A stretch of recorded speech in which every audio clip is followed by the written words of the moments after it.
Mr. Tour Guide here. Otaku Weekly, getting the weekend started.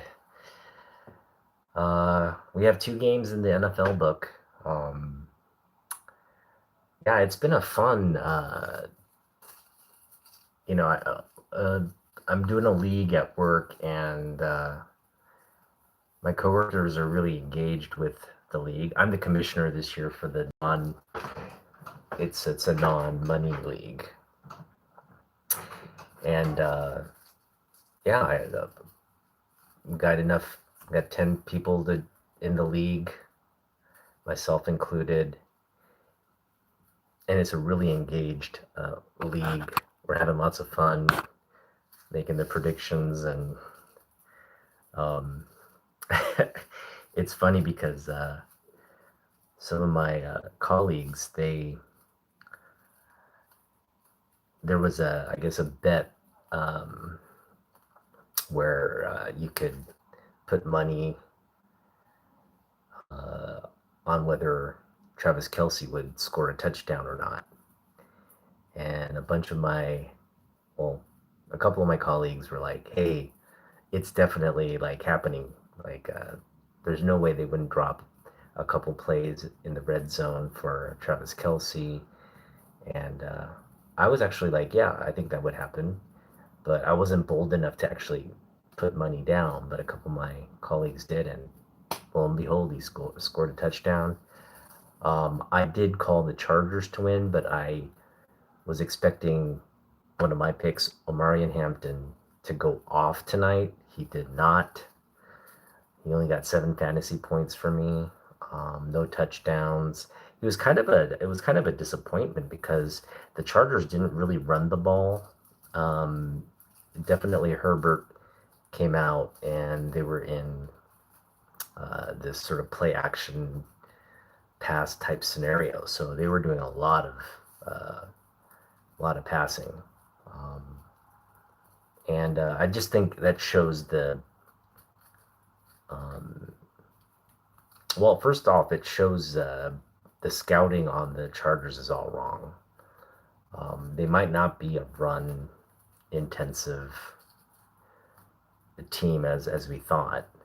But hey, Tony, what's up? How you doing, man? Thanks for joining. But yeah, the Chargers are a lot deeper than people think. The defense was very impressive today,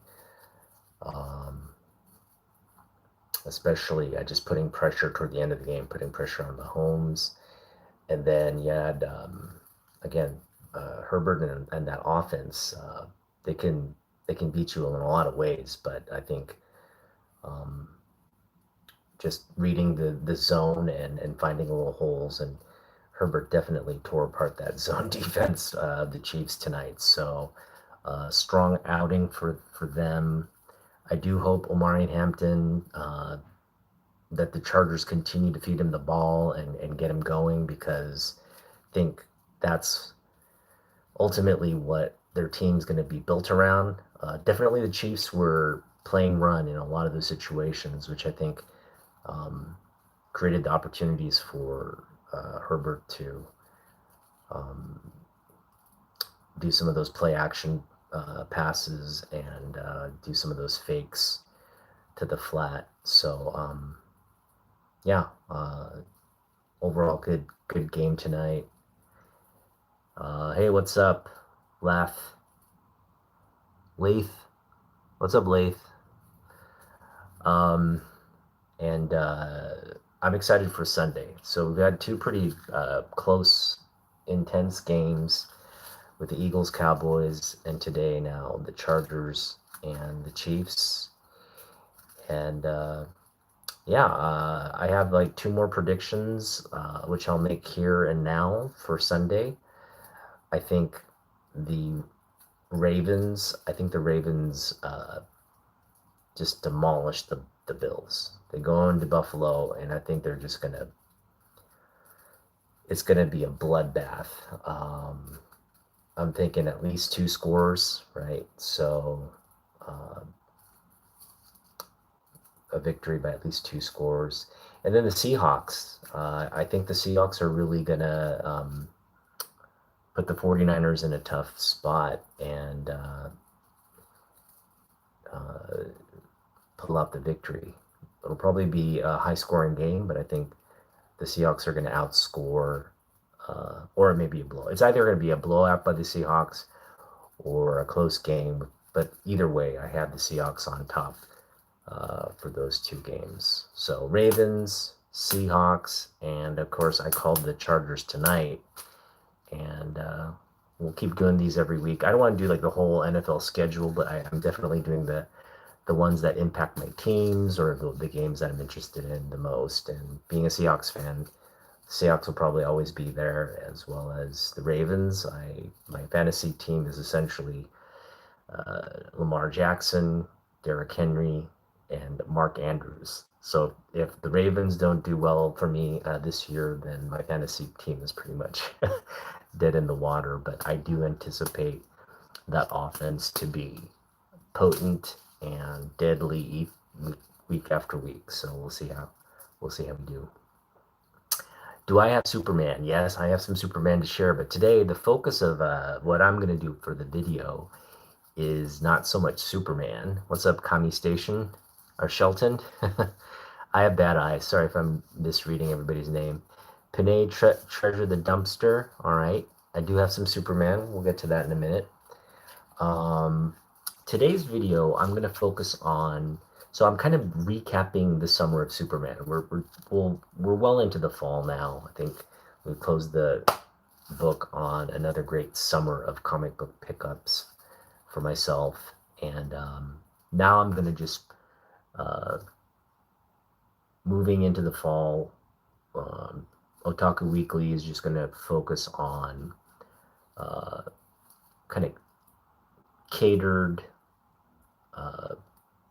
reviewing what we picked up, but in a more kind of, I don't want to say more organized, but just we're going to put them in little silos. So they're just nice little bite size. Okay, all of these books have something in common or a theme to them. And today we're reviewing my pickups that are non-DC comic books. So I don't know if these are all, but these are a good chunk of the non-DC books we picked up. And let me back up a little bit. I picked up about 240 non-DC books. That's right. Good night. We are going to talk about Superman, though, fanboy. Don't go anywhere. In fact, if you want to, I wish I had my PC working. We could just do a live stream together. We'll have to try to organize or do that. I may just have to hop on one of your live streams, but we got to do the Council of Krypton, the Kryptonian Council, and talk about all that's going on with the Superman announcement. And we're going to get to that in a minute. So just hang on to your horses. But as I was saying, we picked up 240 books this summer, 203 of which are DC books. Okay, so, sorry, 213 of which are DC books. Somewhere around there. It's like 213, 210.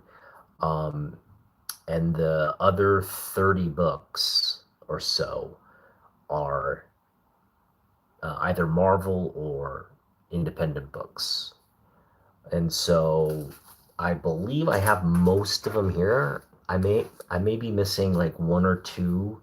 I just really did it off my app, and I tried to find as many books as I can. But this is kind of all the non-DC books we picked up this summer. As you can see, it's just kind of like a nice, sizable haul, one haul. But definitely the majority of the books we picked up this summer were DC books. Again, 210 out of 240 were DC. And out of the 210, 150 were Superman books. So you can kind of see where the bulk of the ads were. Definitely focused on Superman, then DC, and then Marvel. When you cut out the Superman, it's actually like a 2-to-1 ratio in terms of DC versus everything else, right? For every 2 DC books we picked up something non-DC. Um, I'm sorry, I should say every 2 non-Superman DC books we picked up a non-DC book. And then, of course, we just had 150 Superman books, which just overwhelmingly is the hands down winner. So, again, we're going to introduce these in little, snackable, reveals. But again, it's just a review of this summer's pickups. And again, they're kind of organized to kind of what we're talking about today. Again, the non-DC ads from this summer. So let's get going here. This is one of the first books we picked up this summer, and I paid, what did I pay for this? I think I paid like around $4. I want to say $4 for this, and it's a low grade copy. It's a VG, maybe a VG. Yeah, it's a solid VG. Put it at a solid 4.35, 4-ish. And it's got a little bit of a, actually, I would say 3.5, maybe 3.0, 3.035. It's definitely not a 4.0 because it's got a little sliver of the corner missing there. You can see the creasing. Overall, it looks decent. Just this part right here, not as nice. But we picked up Avengers King Size Annual number 7. And this is a really key book because this is where a lot of things happen. But like, there's the death of Warlock. Thanos acquires the Infinity Stones are introduced in this one, I believe.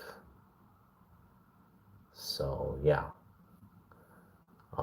Yeah, tomorrow night maybe. That's a great idea, fanboy. Let's do it.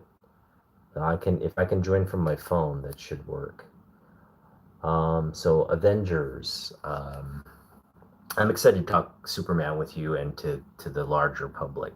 We're going to do a little bit of it tonight, but I really want to deep dive into where we're going with the Superman sequel and the Peacemaker season and all that. So it's a lot of fun to prophesize. That's a word, prophesize. Okay, so yeah, this is a real key book. George Perez cover here. You've got a Jim Starlin written book here. And yeah, just a classic Bronze Age book here. Again, picked that up for $4, I think. So got the summer. We didn't, we kind of just thought, hey, for $4, that's a decent ad on a key book. And yeah, the grades is what it is. But this one is also kind of a low grade book. I'd put it at 3.5. Maybe with a press, it could be a 4.0, maybe a 4.0 copy. Just a lot of stress lines here. Some creative. Yeah, no, I wouldn't put it higher than a 3.5. Yeah, it's probably closer to a 3. We've got Marvel Team Up featuring Spider-Man and Iron Man. This is just cool because it's Spider-Man and Iron Man, and it's a John Romita cover for Iron Man, which you don't see too often. That's just cool. Now, I am going to be announcing 2025's top artist list, and there have been some really monumental shifts in my favorite artists, and we're going to reveal that down the road. But just know, John Romita Sr. has always been a staple of my favorite artists, and you'll just have to see if where he ranks as we get to that list down the road. All right. I think this is a Bob. Yeah, this is a Bob Layton. Wait, was it Bob Layton or somebody else? I think it is Bob Layton. It's a Bob Layton painted cover. We got some honeys. We got some honeys on the covers for this non DC haul for sure. This cover included. It's a very I like this Dazzler design. It's the original sort of Dazzler design with the makeup and all. But we got Dazzler #1. Apparently, there's a gazillion of these books out there. So nothing rare about this, but it is just kind of cool. You know, Dazzler continues to kind of be like a big ticket item for spec with like Taylor Swift rumors and all that. Right now, all indications are Taylor Swift is they're planning something for her to be in the Super Bowl show, you know, halftime show with ahead of her engagement and all that, with her new album dropping and all that. So if she ever dons Dazzler, I would imagine they'd put her in this type of outfit, right? The original Dazzler outfit. And I think we paid a quarter for this one. We paid a quarter for this one. A lot of quarter books here. This next one, again, we picked this up kind of out of the dollar bin. And I'm just going to put, because we picked up a lot of books like for $2 out of the $2 bin and the dollar bin. But I did that haul, I recalibrated everything and I said, okay, let's say we just paid $1 for all these books, and then the bigger books, with whatever left over we paid, we kind of did the math on that. So again, these are all $1 from All American Comics, and I think I picked this one up at All American too, if I'm not mistaken. But we've got Alpha Flight #3. It's great. Negative Space cover here by John Byrne. Another Good Girl cover art there. We also picked up this masterpiece by Walt Simonson. The more and more I look at Walt Simonson's like Thor covers, the more and more I just like, man, he really this will go down as like just phenomenal comic book cover art. His like run, right? His Thor run, which is a very lengthy, significant, and like very significant in terms of its longevity, right? I think he did almost 100+ issues on Thor in the 80s. So it's just one of those like really significant. But look at this cover here. Got Bill there, just all these creatures and stuff. That is Walt Simonson. Freaking goodness right there on that cover. Got that for $1. Most of these are dollars. This one is really cool. Kind of slowly adding Dave Stevens stuff. I told myself I wouldn't like chase Dave Stevens or collect Dave Stevens, but if it came into my purview or if I was able to pick it up for a rather reasonable price, and everything Dave Stevens we've picked up has been very reasonable, like $1 to like a couple dollars, right? I think the most we paid was last year in Canada. We paid for a Dave Stevens book. We paid it, I think, $18 for essentially like a $50 book. So didn't mind doing that. But this one's a great Good Girl cover as well. I think this is one of his earlier covers from 1982, Aliens World Alien Worlds #2. Of these sci-fi covers here. Yeah, great good girl art there by Stevens. Just another one of those artists that incredibly talented artists that we didn't again he didn't get to do he probably should have been more prolific given his talent, right? He should have worked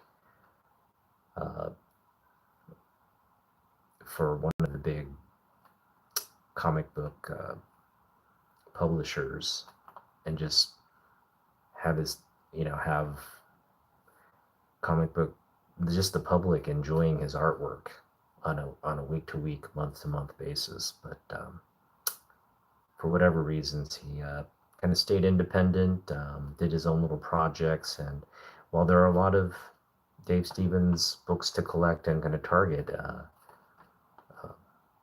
compared to some of his contemporaries, definitely there's a dearth of Dave Stevens covers and books. So nice little ad for $1. That was nice.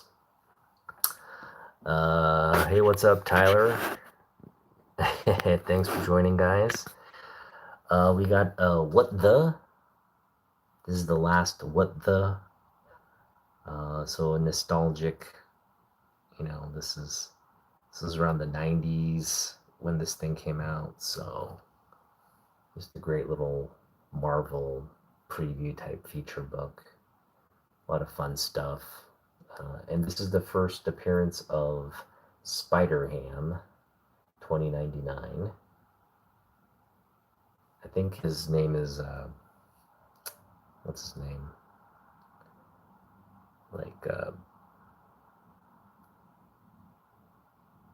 It's some play on the character's name. I'm not gonna know what it is. But it's a cool book. 50 cents for this one from Mill Geek. We got this for $1. Really cool Michael Turner cover of Spider-Woman. Nice good girl art there. This is just incredible Michael Turner good girl art. Just love this cover. Fathom Zero, the Wizard edition. Look at that. Ooh, Fathom. Oh man, that's just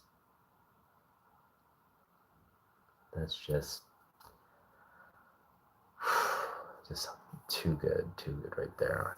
Picked up some Ballin books. Judge Dredd, 50 cents. Can't beat that with a baseball bat. Another 50 cent.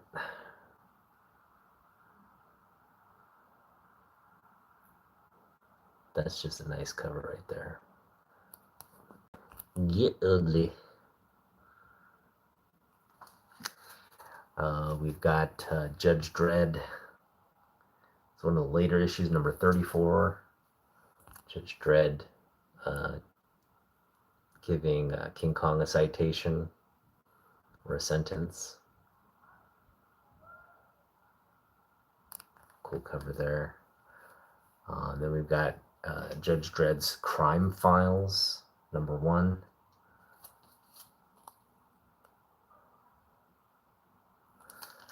And I think we picked up some more stuff, but I'm just going to end with this book. It's a Neil Adams book. It's a good girl, bad girl type cover. Probably a bad, well, no, she's technically a hero, so good girl, but very seductive, provocative pose she's in. And this is Samarie, Mistress of the Martial Arts. Covered by Neil Adams here on Samarie number 3. And man, it is just wish I could get the glare off so you could, let me get it up. No, I can't do that. There we go. Kind of see it better there. That is just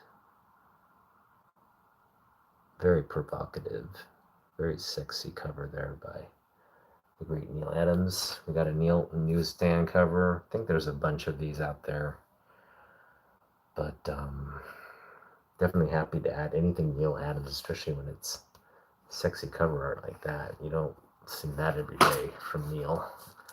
So that is it. I mean, I'm sure I have more non-DC stuff I picked up that I don't even think that was 30 books. We should have 30 books. But I just kind of on the fly picked these ones out because they were accessible. I'm sure if I dug deeper, there'd be one or two, a couple more that would pop out. But for the most part, that's it. That's my non-DC pickups this year. And we'll come back next week with another round of books. We just like kind of going over again the books I picked up this summer. All right. Whew, we have a lot to get to with regards to something that was essentially teased. There's no real announcement other than, again, an image that was teased and a release date, as well as some details around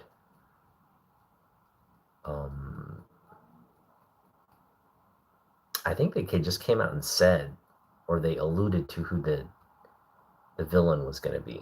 So we'll get to that. First off, the image we're talking about is, it was a coordinated post too, because Jim Lee posted, James Gunn posted. So we're talking about the head of DC, we're talking about the head of the DCU production, Warner Brothers production unit for the superhero movies.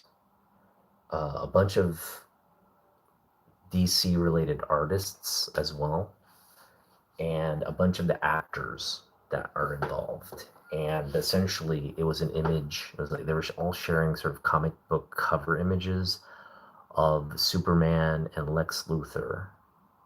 But Lex Luthor is in the war suit, which makes its appearance here for the first time in Action Comics 544.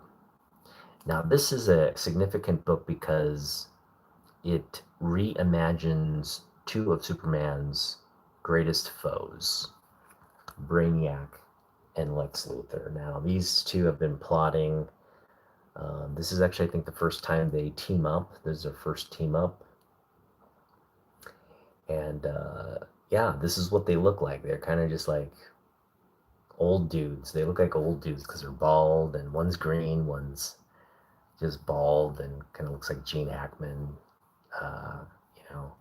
middle-aged guy, not really threatening, right? Well, we already have a CEO mogul type in Nicholas Hoult, who played a great Lex Luthor, by the way, but a young actor, and now they're going to put him in the war suit. So it remains to be seen whether Luthor is joining forces with Superman, or if he's going to be opposite of Superman. But they also did tease that, like in this book, again, this is the evolution of both characters. We see Brainiac, Luthor kind of become more of a formidable force. Brainiac adopts a new, more sort of lethal, robotic, computer-like design. And of course, Luthor just dons this battle suit, which kind of gives him super strength and a little bit more invulnerability in terms of like being able to withstand various projectiles or just like impact for, forceful impacts.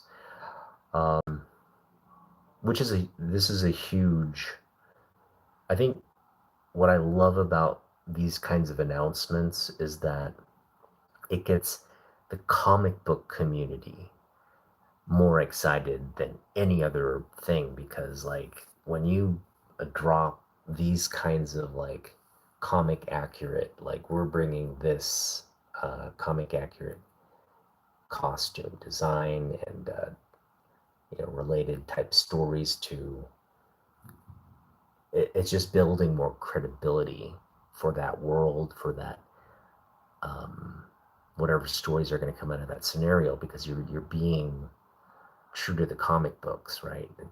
It's something parallel to what we've seen in the page of the comic, and that's why I love even though Gunn's vision and project wasn't necessarily from the pages of a comic book, it kind of melded a lot of the themes, a lot of the characters, their arcs that have already been introduced in comic books, and it just kind of created that same contextual, you know, sort of situational moments um, in a cohesive and coherent story. So that's what I appreciated about Gunn being very thoughtful with the script and the characters that he brought into the project. But we're going to see more of that in the sequel, because again, he's bringing elements like this. So, and this is where I want to give a shout out to the Kryptonian Council. So as you know, Fanboy Prime, myself, uh, Naman, the Draman, a comic book worm. Um, we have been just comic book community member friends for the past couple years. And over the course of this sort of comic book friendship, uh, we kind of relate to each other on a different level, because all three of us are first and foremost Superman fans, right? He's our favorite character. We collect him. Um, Although we collect him in a nuanced way. That's a really interesting way to put it. Not all Superman collectors are the same. We all collect different ways and different things. In fact, if you look to my boy Fanboy Prime and what he focuses on, he definitely focuses more on the books like he read growing up, and the books he read as, just he's continued to read because he's still a comic book fan. He continues to read and pick up the DC. So he's much more knowledgeable in that regard, because he's remained an avid comic book reader of DC and Superman comic books. And again, he's very passionate. His collection really focuses on the death of Superman, the reign of Superman, that whole entire arc, right? The death and return, all the way to death and return. He's kind of focused on picking up all the variants in that uh, arc, which spans like a year's worth of, sorry, not a year, over a year, several years worth of comic books. And again, uh, really dedicated to picking up modern, like all ages of Superman books. But I think his focus is there more on the modern stories that he grew up reading or he enjoyed reading. I'm a little different in the sense that I grew up not having fallen in love with Superman through comic books, but through the movie, Christopher Reeve movie. What's up? No, I'm not going to do a hard Japanese accent. Stop it. All right. Um, what I'm going to do, so basically, I fell in love with the Christopher Reeve original Superman movie, 1978. I watched it in the theaters, and so as a very young child, I was introduced to this character. I was still an immigrant to the country, didn't start school really. I was still too young. Or if I had started school, I was just starting to learn the language. I was just probably in school at that time. And so not very fluent with what I was being able to understand what was going on in the movie, but it didn't matter. It was just more of a, like one of those visual experiences where you understood what was going on through the great acting and the course of the visual events of the movie. And I came out of that movie just in love with Superman and just a fan from day one from the movie. I had no clue this character was something that was introduced in comics many years before. No clue as to like the broader heroes that the DC comic books presented. I just was in love with the character. I saw Superman 1, I saw Superman 2, I saw Superman 3 all in the movie theaters. I collected the cards. I collected these like tape cassette story read along storybooks, the Migos Superman figure that you could dress and undress with the boots and the capey kind of button on and everything. I had that. I had the Supermobile. I watched all the Saturday morning cartoons between Justice League and the Legion of Doom and the Superman Super Friends. I mean, that was just a constant for Saturday morning and weekdays. They used to run that the Hanna-Barbera Superman superhero uh, daily on my local channel here in Washington State when I was a kid. So that was just constantly in the background. I didn't read my first Superman book until like 1987 when John Byrne came out with his Man of Steel uh, 6 issue run. And I didn't even get that in the comic books. I read it as a trade paperback. And um, again, I was kind of like, I want to say I was sixth grade, seventh grade when that book came out. And I read it and I liked it, but I didn't like, in terms of comic books, it wasn't like, it didn't propel me to want to collect Superman. I didn't go to the LCS looking for Superman books, even though it's weird. It's like I appreciated the comic books and I understood now, okay, Superman's from the comic books as I got older. Um, but it was never compelling enough for me to like buy week to week. In terms of comic books, the thing that propelled me as a young collector was X-Men comic books, um, some of the Amazing Spider-Man comic books, Batman comic books for sure. In middle school, Batman was the big DC book.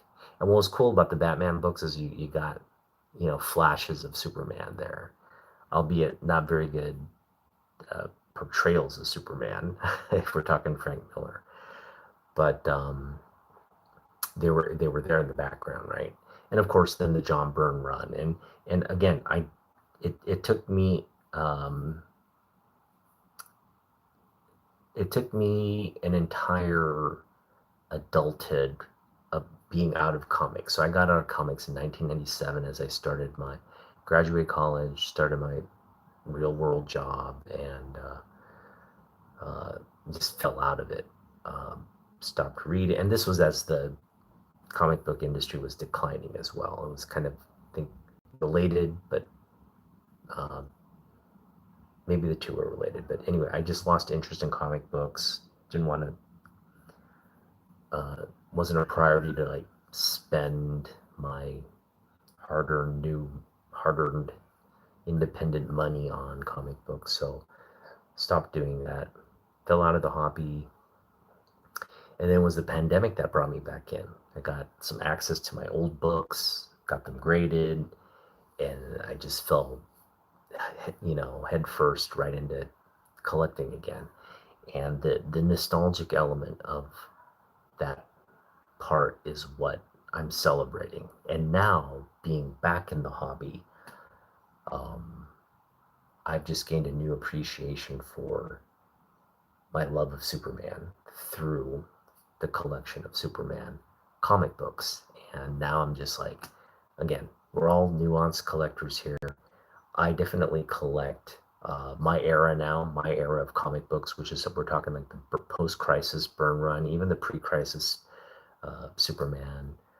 I will collect any era of Superman, but I tend to want to collect uh, the artists I like. So, for example, Jose Luis Garcia Lopez, uh, Ross Andrew, Neil Adams, Jim Lee, John Byrne. These are all some of the best artists that have worked on the title. And of course, uh, anything from, any early age Superman stuff is, of course, welcome because, again, the Golden Age, I'd love to collect more Golden Age stuff. It's just out of my price range. So I've been really been blessed to pick up a lot of Silver Age this summer, and I'm probably going to continue to focus on that because it's really the most rewarding part of what I find to be my like core, like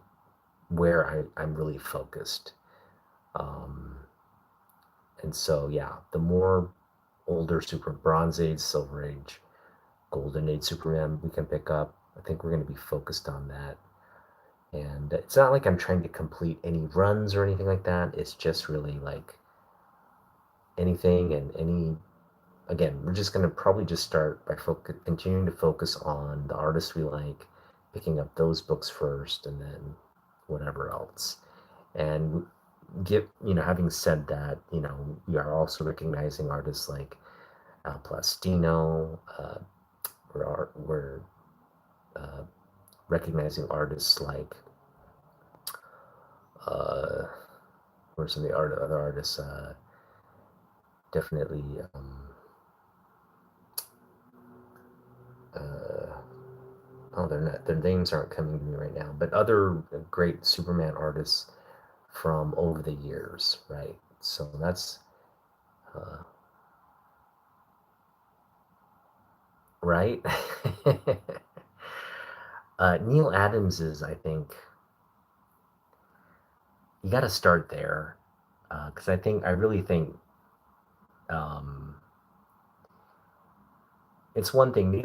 A lot of people collect the Neil Adams Batman stuff, but I honestly think if you were to ask Neil, and I'm sure there's some interview or something that would support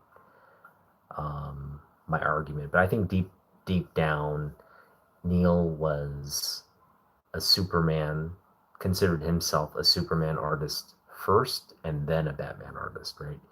If you were to ask him, hey, who's your favorite character? I'm sure he would say Superman over Batman. And I'm sure that is out there somewhere that is the case. But um, yeah, there's this sort of narrative, especially in the collecting community, that wants to push that, yeah, Neil Adams Batman stuff is more coveted or more sought after. And yeah, that may be true, but as a Superman collector, Neil Adams Superman stuff is pretty freaking incredible.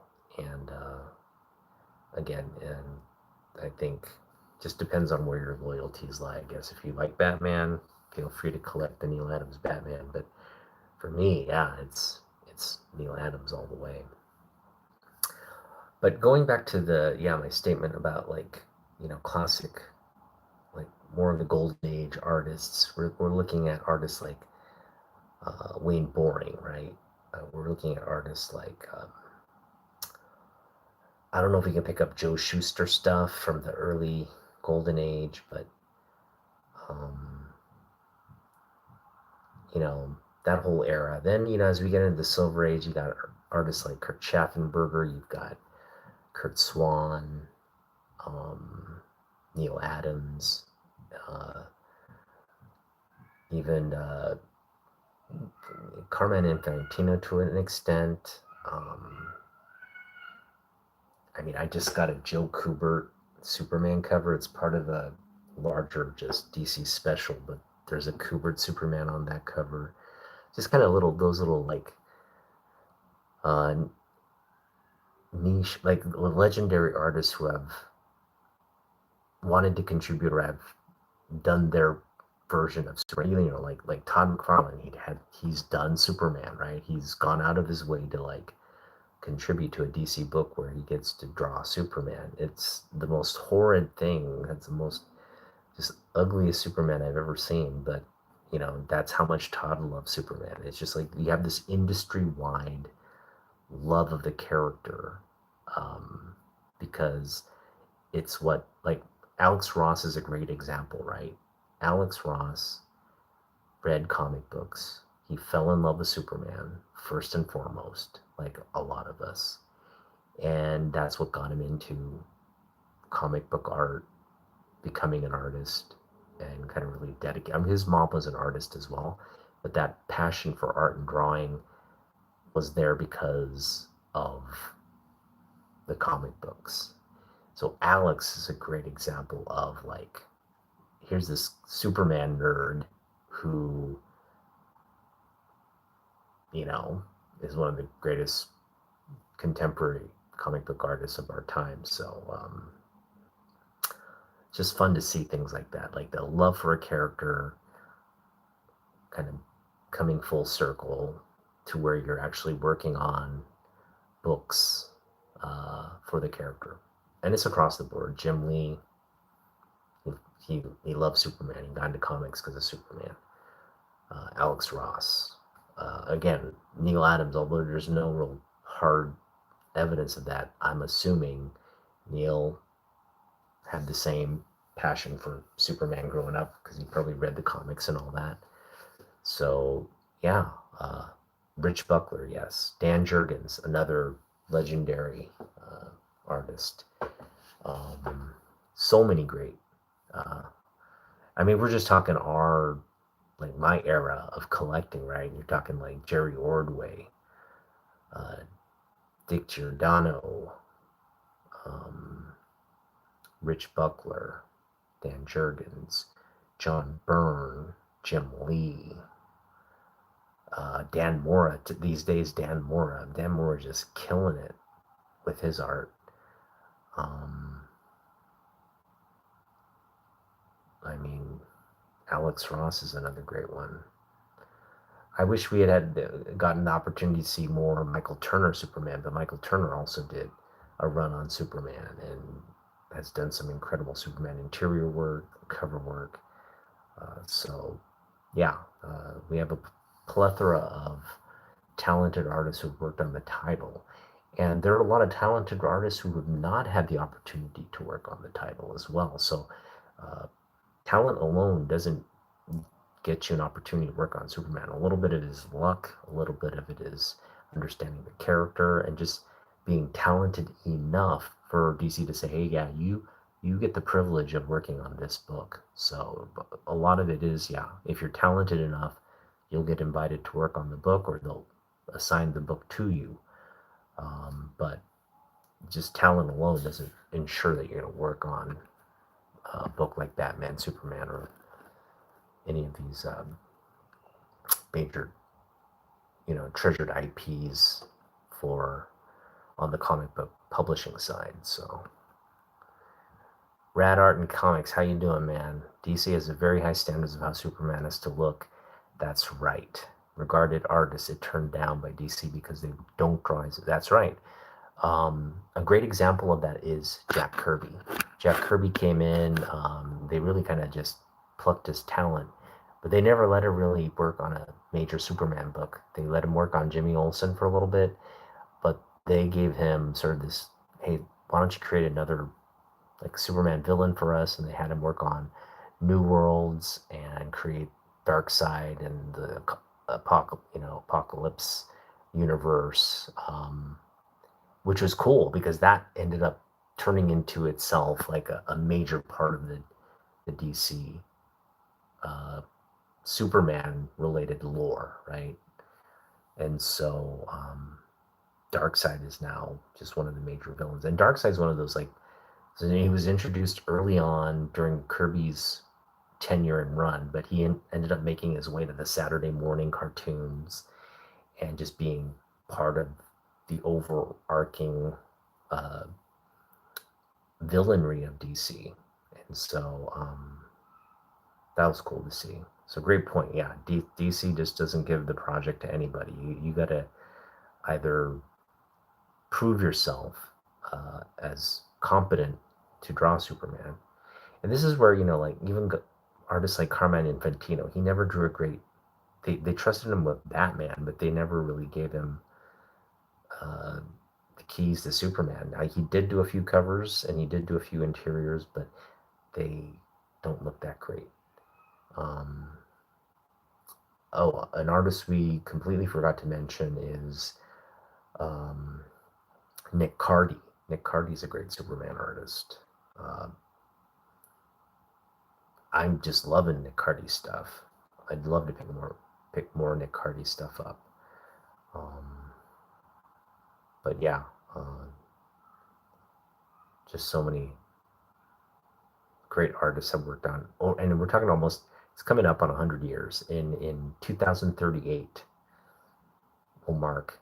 That's what 12 years away. Mark the 100th anniversary. So in 2028, we're coming on the 90th year of this character. And so, this just an enduring legacy. And yeah, you don't have to like Superman. You don't have to like collect him, or I'm not advocating any of that. But what you do have to recognize is you have to give him the props as the first, the foundational legacy character. The fact that he's the granddaddy of all characters, right? Approaching 100 years, continues to remain relevant in with new generations, old generations. I mean, this summer with the movie and its success and just all the love it generated for the character again points to like how he remains relevant. And then his essence hasn't changed. That movie just basically repackaged his essence. What we Superman fans already understand about the character, just repackaged it for a new generation, gave you a new story, but that's always been there at his core. So the fact that more people are just attuned to it now makes me and all my Kryptonian Council members ecstatic. Yes, I love Turner's version as well. In fact, I consider his variant cover on Superman 205 to be one of the best Superman renditions of all time. Brian Bolland also doesn't get enough credit for his rendition of Superman. It's quirky and different, but it's also like comic accurate and kind of what you want to see in the character, right? All of these artists get Superman when they're assigned the task. So there've only been a few artists where I'm just like, man, that is just the most ass version of Superman ever. And Todd McFarlane's one, Frank Miller's another one, Jack Kirby's one. These are all horrible Superman versions. I'll even go as far as to say the Bernie Wrightson Superman, not so good, and the whatchamacallit, the who's the artist that Carmine Infantino Superman just not the character, right? He just didn't know how to draw. Kind of tried to make him in his own style, and just that never works. You have to stick to the script. But yes, okay, so getting back to how different the Kryptonian Council is in terms of its collection, I'm going to focus on Naman Hyung for a minute here because he's my original Superman collector in arms. And he's got a great collection. He also focused on like kind of Silver Age Superman, but he's very focused on like Superman, Lois Lane type wedding covers. He's focused on like Superman origin keys, like things that retell the origin story. He's focused on just key books, like he'll pick up anything key about Superman. But he has those little niche, nuanced things that he picks up. So wedding covers. Um, I think the rocket, the baby Cal coming to Earth, those kinds of covers. Jarrell, he loves Jarrell, origin story type uh, books. And so what was interesting is he did this deep dive. Excuse me, my bag fell down. He did this great deep dive into something that didn't sit well with me when I watched the movie this summer, which was the whole Jarrell Laura recording. Hey son, you're gonna see this video. We want you to conquer Earth, create a harem, take Earth wives, and repopulate the Earth, rule with an iron fist. Just all this like really out of character stuff. Because um, I don't know about you, but I'm not of the camp where I believe Jarrell has to be bad. I know it's teased in Smallville because they tease him as like Jor-El having this other agenda that Clark doesn't know if he's good or bad. Like, are the Kryptonians evil? Are they really out to maybe take over the Earth? What do I do if that side of me becomes like I go power crazy and decide to go through with the Kryptonian plan? Like that was kind of teased, but ultimately it's not who the Jor-El character was, and the Jor-El character is introduced as somebody, a benevolent, a scientist, a benevolent academic, a person who really was looking out for his son to survive a tragedy, like the destruction of his world, a loving father. And so any Superman fan who thinks otherwise is because Superman is more than just one character. It's the whole family of characters, right? So that part didn't sit well with me, and it didn't sit well with Naman Young. It didn't, I'm sure it didn't sit well with a lot of the Kryptonian Council members. But I was banking on that was going to be some kind of fluke, right? That James Gunn would resolve it there, because there were potentially plot holes there that could be used in a way that where James Gunn would introduce it as something that was not what it seemed. And again, fellow Kryptonian Council member Naman Young presented his theory and argument for that because it didn't sit well with him. So he was trying to analyze. He went back and watched the movie and kind of did this deep dive. And when I heard his explanation of it, I completely agreed. Meaning, so the theory is that there's that scene where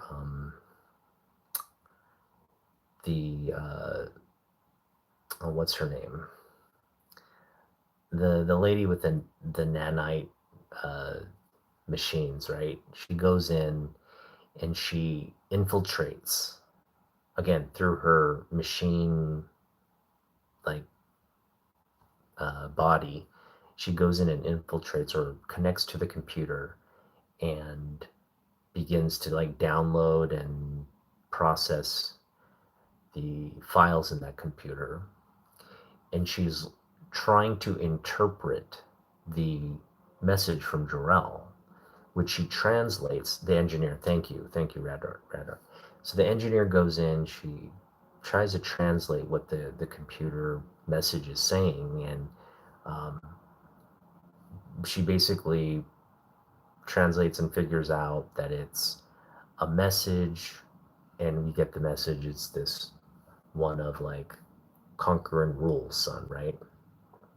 And then that is kind of put out there and revealed to the public, and there's this sort of like, oh, okay, so that's what the message says, and there's this distrust and the real fear of like, what are the Kryptonians? Why is Superman here? Is he really here to, you know, enslave all of us, right? Because he could, right? He could easily just enslave the Earth if he wanted, as a single person, a man. He could definitely do it. Um, which is scary, right? But again, the theory is, and this goes back to the origin story of Superman Adventures. The theory is that was presented in the Superman Adventures origin, which altered it from what you saw in comic books. It was really the animation series was kind of innovative in the sense that it presented Luthor. It made Luther cool, like and smarter than he, not like diabolically smart, but just like kind of suave and smart. But then it later is revealed he's actually um, kind of power hungry and crazy. But um, you know, they presented an origin story in that where Jor-El has a supercomputer, and it's essentially Brainiac. I think they even call the computer Brainiac, but it's kind of like, like the Star Trek computer, right? It's just this like kind of like autonomous computer that if you give it a query, it just spits back an answer, right? It's not supposed to be sentient. It's just a computer. But what's revealed in the Superman Adventures origin is that Brainiac does become sentient, and he plots against Jor-El by kind of manipulating the data that Jor-El's studying, which shows the Krypton's going to explode. That's the sun's become unstable, and that the planet's going to erupt and explode and all that. And he presents the data to the Kryptonian Council, which then the council says, look, we looked at the data presented by your computer and we just don't see it. That's because Brainiac was telling a different story. And so Brainiac was betraying Jor-El, and Jor-El was sentenced to like not leave, don't cause a panic and all this stuff. And of course, they tried to arrest Jor-El. And so Jor-El's kind of doing this escape, and he finally just realizes, okay, they're going to catch me, they're going to catch my wife, but I'm going to jettison my son, and he's going to go and carry on the L line on a planet that kind of mimics, our atmosphere, our planet, but it's years behind our technology. And there'll be a yellow sun where Superman's son's Superman's cells, when they're irradiated with yellow sun, he'll become popular, powerful. And so Jor-El kind of understands this and sends him there, but really as a protector, right, of somebody who can, not there to rule, but to maybe um, find refuge and protect. And yeah, that was the intent, right? Not a lot of thought, because you're in a crisis situation, and they just jettison there and just hope. They just hope that his son will survive and that he'll be okay. And then that's what happens. He comes to Earth. He's adopted by the most loving, salt of the earth people, raised with just good old-fashioned American values, Midwest values, on a farm. And he grows up to want to use his powers to protect people and protect the innocent, and fight for, truth, justice, and the American way, right? That's it. So this origin story that we're presented with in the animation series is that, okay, Brainiac is this supercomputer, and Brainiac also has its tendrils on all the electronics, all the technology, and so there would be a way maybe to stow itself, maybe in a program or some kind of, you know, some bit of code or whatever, but it's here on Earth, maybe stashed in some of the technology that Superman is trying to rebuild to kind of fill in the backstory. Because Jor-El, again, puts all this technology in the rocket. There's like computers and, technology, crystals and stuff, like to share the knowledge of Krypton. And the Superman's kind of just like backfilling. Okay, I think this is this, and then he's able to build the Fortress of Solitude, able to get the Kryptonian technology and computers and everything running, but he doesn't quite understand it, right? They're just like instructions in a language he doesn't fully understand yet, and he just kind of has this sort of innate sense of how things work, because that's the Kryptonian side of him, right? He's smart like his dad. And he's just kind of backfilling and figuring things out as he's going along, and as he's decoding messages from Jor-El. Now, in the original movie, he's like decoding all these messages, and he's able to piece together his origin story through the recordings that Jor-El sends through the crystals and all that. And he rebuilds the Fortress of Solitude and all that. And that's kind of there in the new movie as well, we're assuming, right? Like, they don't go into detail around how all those things come about, but that's the assumption. And the further assumption is that Brainiac, the AI portion of Brainiac, the sentient portion of Brainiac, has now been transferred to the engineer. So engineer has a virus in her she's not aware of. And then that virus is trying to manipulate machinery, manipulate maybe other AI systems, create sentient systems, and get to this stage where it can build itself a body, right? And it can basically give itself a shell to be mobile and actually cause a lot of damage. And so Brainiac, we're going to see the evolution of Brainiac from information, maybe system information, to an actual android body, to actual like full-on sentient like being. And so that's exciting.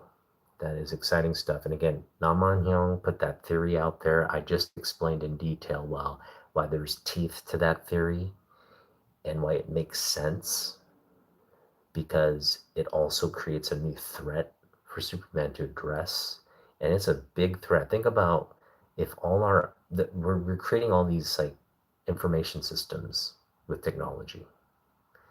We are trying to get our machine learning to a point where it can outthink us, right?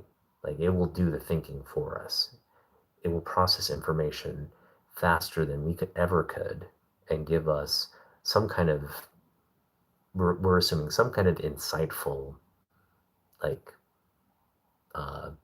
takeaway, right? Will bring us some insights with the data and the information, and we can glean some kind of something we might not have thought as some rational form of truth from like a chaos of data, right? If we can link some revealed truth from a sea of just chaos, that's something we as humans wouldn't be able to do, but the machines might be. Now, we're not at that point yet, but we're hoping, as we're building these algorithms and model learning for it to kind of learn and not make the same mistakes and just kind of like perfect itself, right, as it's doing it.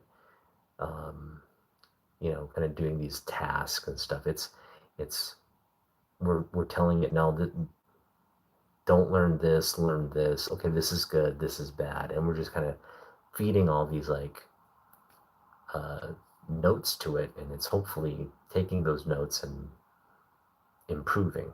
But that's that's yet to be seen, right? I don't think I would not trust AI as of yet. Um, but now imagine if this is the scary part. Now imagine if you had uh, a computer that was actually smarter than us, and rather than serving us, could manipulate our systems to enslave us. Like we could literally be slaves to. I mean, we practically are, right? We're practically slaves to this like slog of financial and you know economic systems and you know the information we're fed as like this is what happened in the past, these are the books you need to read, these are the intellectuals that establish kind of the truths from the events of the past and all this. We're just kind of fed this academic BS from a bunch of scholars who kind of do that interpretation and lay out the truth for us to like this is what academia says happened, this is what science, how we perceive the the looking at data and analyzing it and testing our theories and coming to the most logical conclusion, right? um, so the process of science and all these, it's obviously a noble effort, but it's not perfect, right?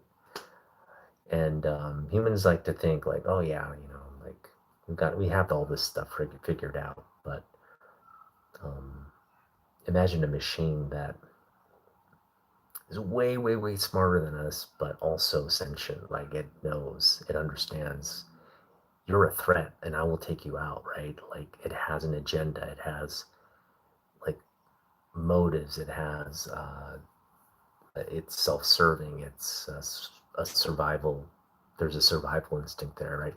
Imagine if that kind of computer, which has access, can connect to any system, find and take over the system and control it, right? Like if it controls our IT systems, right? Our digital infrastructure, software, hardware, uh, down to the silicon, the integrated chips. It can even at a microprocessing level just control all of that, and we are powerless. Like you could take out a circuit board, but it's just so ubiquitous. It wouldn't matter at that point, right? We would essentially have to just destroy all the machines to be free of this control that we've kind of given machines already, even though they're not taking over anything. We've handed over control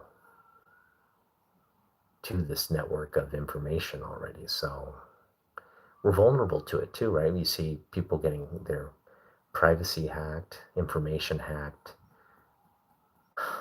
their accounts hacked, and all this, and it just happens. We just we don't read about it day to day, but it's happening on a daily basis. It's just people get taken advantage of here and there. Just um, it's a daily occurrence. It's not like everybody loses a fortune, but you lose $50 here, you lose your social security number there to like some hacker. It's just happening all the time now. Imagine if like one person or one thing, Brainiac, was behind that. How that's a pretty you know scary reality to be living in, right? One entity, one thing controlling your entire way of life, your modern way of life. I mean, it just basically, I mean, what would humans do if we didn't have like electricity? What would humans do if we didn't have, you know, um, a financial system uh, where we could track how much money we have or just basically wipe out our fortunes, right? You got no money in your bank account. Nobody has any money in their bank account. At that point, it'd just be like anarchy, like, right? Just people, it would just be chaos, right? It would just throw the world into utter, utter chaos. It's a scary thought. I'm just like thinking about it. I'm just like, man, imagine if I woke up tomorrow and my entire identity, my my bank accounts, everything just got erased. Not just for me, but everybody's entire, like at that point, it's just like, what, you're gonna go off like, hey, I get my driver's license here, look at my driver.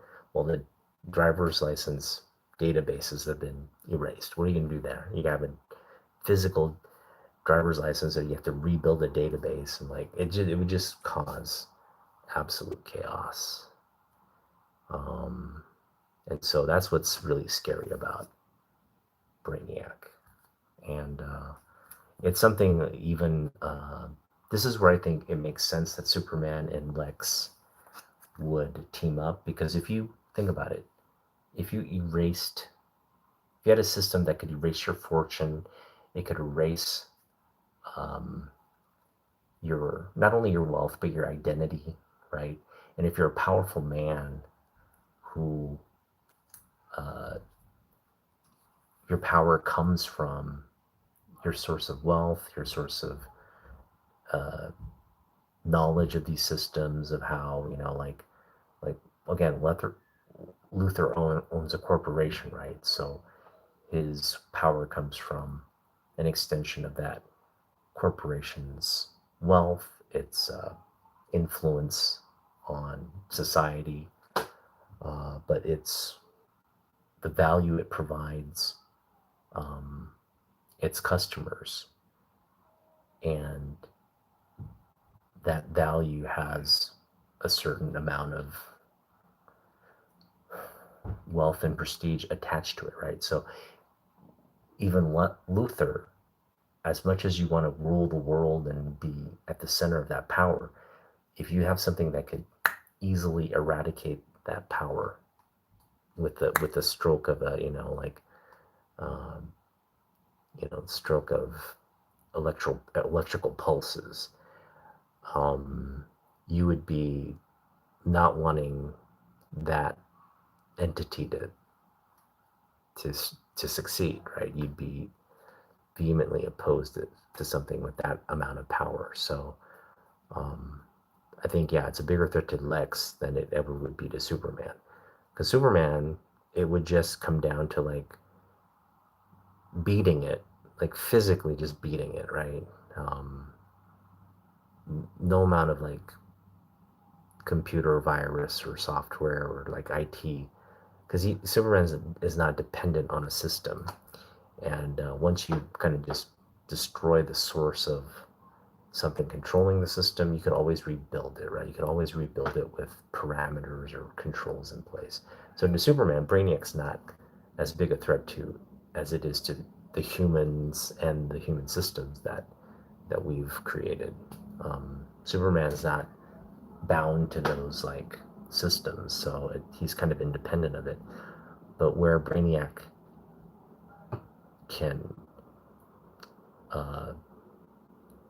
really hurt Superman is in his mission to try to protect us. So if Brainiac's hurting humanity, it is impacting Superman as well, right? So it'll just be interesting to see how they, because I honestly think we're getting Brainiac, we're getting Warsuit Superman, we're getting this, right? So go out and get this comic. Fanboy and I have been advocating this as just a book you should get, because at some point they're gonna put Luther in the war suit, and we're gonna get that, right? At some point, we've always been advocating for that. Well, it's come sooner than later. It's definitely, the time is in the next movie. It's coming in the next movie, so just get ready for that.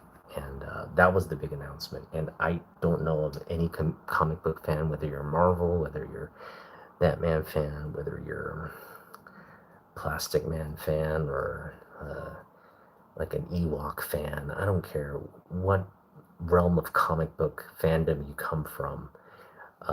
You celebrate things like this. You celebrate, or else you're not a comic book fan. I'm sorry. If you're not excited about them introducing the Luthor war suit as the next kind of iteration of Lex Luthor, um, then you're not a comic book fan. I mean, I'm sorry. You just got to be excited about stuff like that, whether it's in your silo or not. Uh, when they do cool stuff like that, bring comic accurate stuff like that, you have to be on board with it, right? You just have to be on board with it now. Like, that's obviously just maybe too broad of a umbrella statement to make, but I mean, you know, this is the exciting stuff, that comic book related content, when it's this, like, when it's this close to home with what we are reading in the pages of our books, when it when you get the Marvel sort of like comic book cover homages in your freaking movies, that's exciting stuff, right?